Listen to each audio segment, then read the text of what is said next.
I was halfway through the 10th piece when the auditorium speakers suddenly screeched. My fingers froze on the keys. I wasn't touching anything. A strange, soft, but wrong melody played, like it remembered me when I didn't. The giant LED behind me flickered, showing two girls standing side by side. Before I could breathe, the screen went dark again. A chill ran down my spine. Something familiar, something missing. Talia? Edward called from the doorway, but I couldn't move. I was frozen. Hey, I'm Talia Rivers, the amnesia pianist everyone loves for the drama. Talia, smile for your followers. Edward says, shoving his phone at me while I'm drowning in sheet music. Hi, subscribe, tuition is killing me. Edward glances at the papers slipping from my hands. More rejections? Yeah, people will worry when I tell them I lost all my memories before the age of 9 in a car accident. You're still going to make it. I have to. So my haunted concert hall moment lasted about 5 minutes before Monroe blasted it online. Now half the campus thinks I'm possessed, perfect for audition day. Then she showed up, Elodie, new transfer.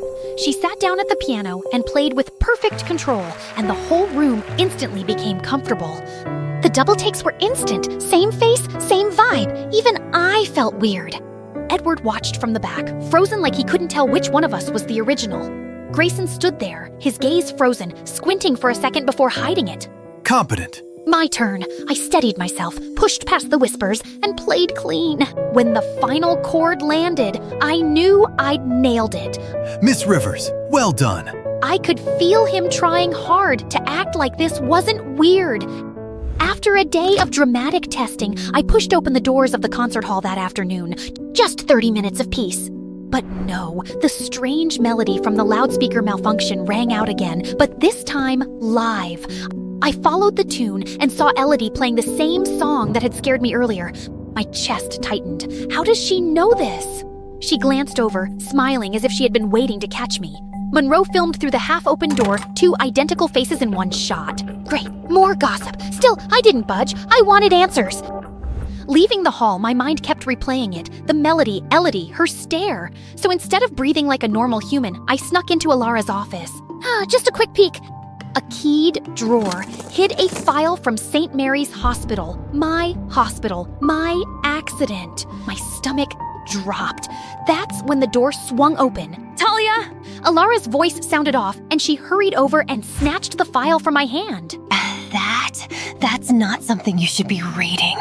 Yeah, totally not suspicious. I backed off and hurried out before she said more.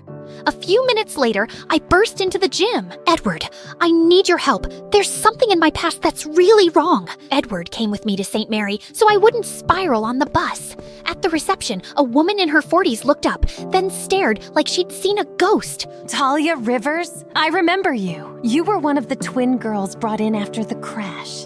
Twin? What? Eva led us to a quiet room and revealed an evidence bag holding a half-moon pendant.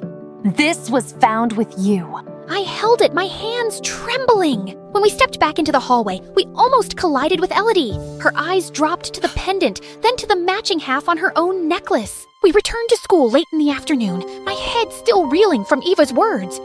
Leaving Edward bewildered, I hurried off to find Elodie. I found her in the hallway. We need to talk. You keep the other half. The accident. We're nothing. A lot of people wear moon necklaces. Don't make this weird. But her eyes remained fixed on the pendant as if it were burning into her flesh. Elodie, tell me the truth.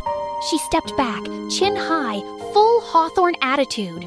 You're confused. Drop it! I won't do that. She hurried away, totally not suspicious. I headed to the music room with the pendant, ready to drag Edward into detective mode. But the second I reached the doorway, I froze. Edward was at the piano with Elodie, and they were playing our piece, rewritten to suit her. My stomach dropped. A printed email lay on the table, Hawthorne's offering Edward a scholarship recommendation for helping Elodie. Next to it was a schedule making her lead pianist, signed by Edward. Elodie spotted me, a faint, smug smile flickering before her expression slipped. Talia, wait, it's not... I left before he could finish. He tried to follow, but a group of students cut him off. Of course, perfect timing. I was barely holding it together when I stormed into Alara's office. Tell me the truth about St. Mary, about who I am. Alara went pale, glanced at the cabinet I'd opened, and screamed. Security to my office, immediately! Minutes later, in the crowded hallway, she announced, Talia Rivers is suspended for unauthorized access to confidential records. Alara, she didn't. Enough, Edward! As the guard pulled me off, I spotted Elodie holding a Hawthorne-stamped file. Her eyes met mine. Guilt, fear, everything she couldn't say. She spotted the Hawthorne staff, went cold, and backed away. Loyalty, of course. That night, I sat on the dorm floor, rewatching the suspension disaster in my head like a cheap film. Alara's voice, the crowd, the guards, all echoed until I felt ready to collapse. Then I saw the pendant. Grayson, he'd know the truth. I rushed to open the door, but almost bumped into Edward. Talia, please, let me explain. I'm not lying to you, I swear. Edward, not now. His look hurt, but I held the pendant tighter and headed straight to Grayson's office. I climbed to the second floor of the music faculty wing, the pendant digging into my palm. Grayson's office was quiet. I walked in without knocking. When he saw the necklace, he froze. Talia, you and Elodie are twins. My chest tightened so hard I could barely breathe. 10 years ago, all three of you were in the accident. Your mother loved Silas Hawthorne. He secretly registered Elodie under the Hawthorne name. After the crash, the family arrived first. Elodie had papers, you didn't. And with your head trauma, you couldn't say who you were. They claimed only one child to avoid scandal. My stomach twisted. Anger, grief, disbelief, everything hit at once. Talia, please. I prepared a scholarship application for you. I panicked. I never meant to hurt you. I stepped back, unable to speak. Then Elodie appeared. Her eyes dropped to my pendant, then to hers. Talia, I'm so sorry. I stepped toward her. No hug, just a look. Raw, painful, but forgiving. Word spread quickly, and by the grand concert night, the hall was in chaos. The moment Elodie and I sat together at the piano, the room fell silent. Tonight's performers, and the twins, Talia and Elodie Rivers. Silas Hawthorne stood up from the front row, furious. Elodie, you're coming with us, now.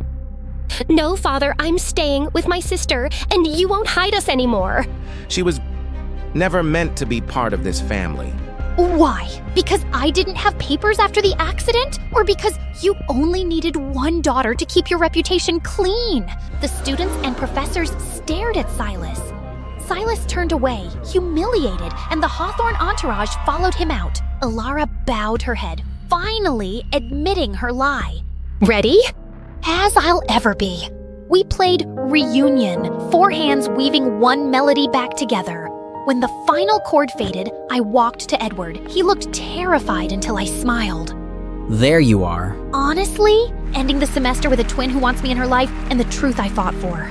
I think I won, with or without the Hawthorns.